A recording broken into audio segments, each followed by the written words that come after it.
Alrighty, so just for me, for the record, can you say and spell your first and last name? Khalid Shabazz, Khallid, And your correct title is Colonel, correct? Colonel Shabazz. All of those, A lot right? of titles. Like the young gentleman said, you've done a lot. That's right. So go ahead and tell me what it meant for you to be back here today at was this your original very first alma mater? It's my first one. Yeah, it's my first one.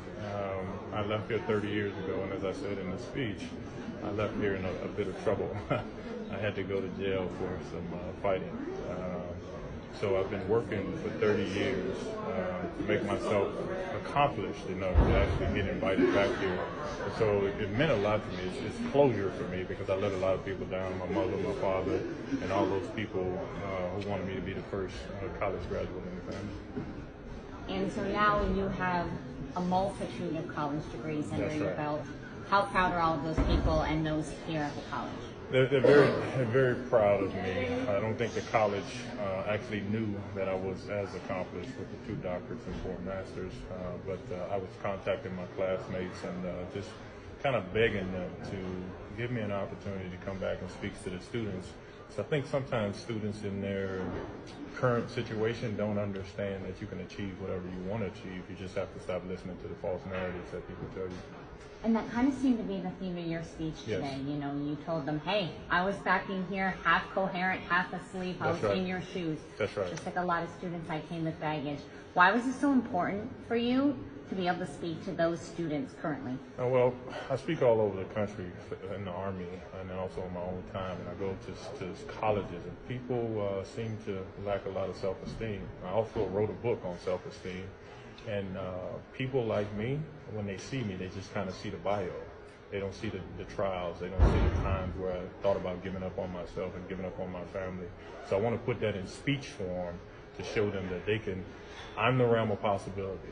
I was as lowest as anybody could be, but I still achieved a measure of success just through hard work and kind of managing my time. And you know, for any of those students who were here today or weren't here today or will hear you speak in the future, what do you hope that they take away from that? What do you hope that you represent for them? I do hope I represent the realm of possibility for them, just so they can say this is a normal guy who had a lot of trouble in his life, had a lot of disappointment in his life, and almost gave up, but somehow he stuck it out, and he's achieved a lot. I mean, a lot, just by kind of believing in himself and having a good support system. You know, I got a wife and 3 kids and 4 grandkids, and they support me a great deal. And so that a lot that you've accomplished, just give me a quick little rundown of the ladder of those degrees and then also your ranking in the Army. Yeah, I have a doctorate in higher education administration. I have a doctorate in divinity. Also have 4 master's degrees, and they vary from higher education administration to interfaith, to comparative religion, to ethics and philosophy. One of the things I wanted to do was accomplish as much as I could, just when I go out and talk to students, to let them know that you can do anything that you want. And so for the military, I rose from the rank of private to colonel, which is a significant jump, which most people probably couldn't accomplish in their lifetime, but I dedicated 20, 30 hours, not 30 hours a day, but kind of sometimes 14, 15 hours a day trying to achieve my education so I'd be qualified to get to this rank. Well, is there anything else you'd like to add, you know, about being back here today, the importance to you now you finally accomplished that? It's closure for me because I let a lot of people down. You know, my parents sent me here. My mother wanted me to be an intelligent person, a dignified person, and I kind of squandered that because I never told her while she was alive that I was molested. I didn't want to hurt her, but I didn't know how to deal with it. I didn't know internally how to deal with that. So I took that out on fighting with people, and it got me in a lot of trouble. Not only here, but the military. And so once I resolved those issues, I had a man in my life who talked to me and said, it's okay, you still can achieve, and nobody looks at you less than a man. And like I said in the speech, he told me he believed in me. I think that's important for students. Most people never tell them they believe in them. They kind of just down them or being condescending or pejorative to them. If students know you believe in them, you'll have wonder on what they can achieve. And that gentleman or anyone else, is there anyone in particular from Jarvis that you need to give a shout out to, you need to give a thank you to, a teacher, a reverend, anybody? Yeah, William Hampton, he's here in the audience. We had Mr. Dottie. We had a couple of people, Dr. Johnson and Dr. Charles Jackson, who's passed.